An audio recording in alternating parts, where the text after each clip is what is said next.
સુરતના પૂણા વિસ્તારમાં લુખ્ખા તત્વોનો આતંક સામે આવ્યો હતો। નજીવી બાબતે પિતા પુત્રની ઢોર માર મારવામાં આવ્યો હતો। કાર ડેકોરમાં સ્પેર પાર્ટ નખાવવા આવેલા લોકો સાથે રકઝક થતાં હુમલો કરવામાં આવ્યો હતો। સમગ્ર ઘટના સીસીટીવીમાં કેદ થઈ જવા પામી હતી। ટોળા દ્વારા માર મરાતા પિતા પુત્ર લોહીલુહાણ થયા હતા।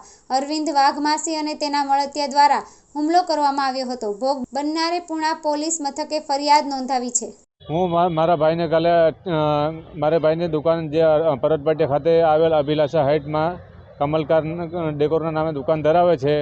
ત્યાં કાલે એક કસ્ટમર આવેલો કે એણે કીધું મારી ગાડીમાં થોડું કંઈ કામ કરાવવાનું છે, કામ માટે કોઈ વસ્તુ મંગાવેલી હતી પણ ત્યારે હાજર ન હતી। તો એમને કીધું કે થોડો સમય રાહ જુઓ અથવા તો તમે કાલે આવજો। છતાં એ કસ્ટમરે જીદ કરી હું આજે કામ કરાવીને અને લગાવીને જ જઈશ।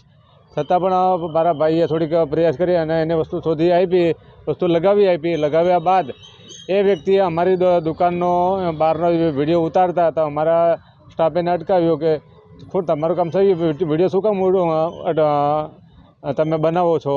તો એણે પહેલાં કસ્ટમરે અમારા સ્ટાફને ધક્કો માર્યો, ગાળાગાળી ગળોત કરી, મારામારી કરી। એ સંદર્ભમાં પછી એ કસ્ટમરે મારી દુકાને 15થી 20 લુખ્ખા તત્વોને બોલાવી મારા ભાઈઓને જીવલેણ હુમલો કરી, હાથથી, કડાથી, બેલ્ટથી માર મારી અને જીવલેણ ઈજાઓ પહોંચાડી છે। ગંભીર ઈજાઓ પહોંચી છે। હાલમાં મારો ભાઈ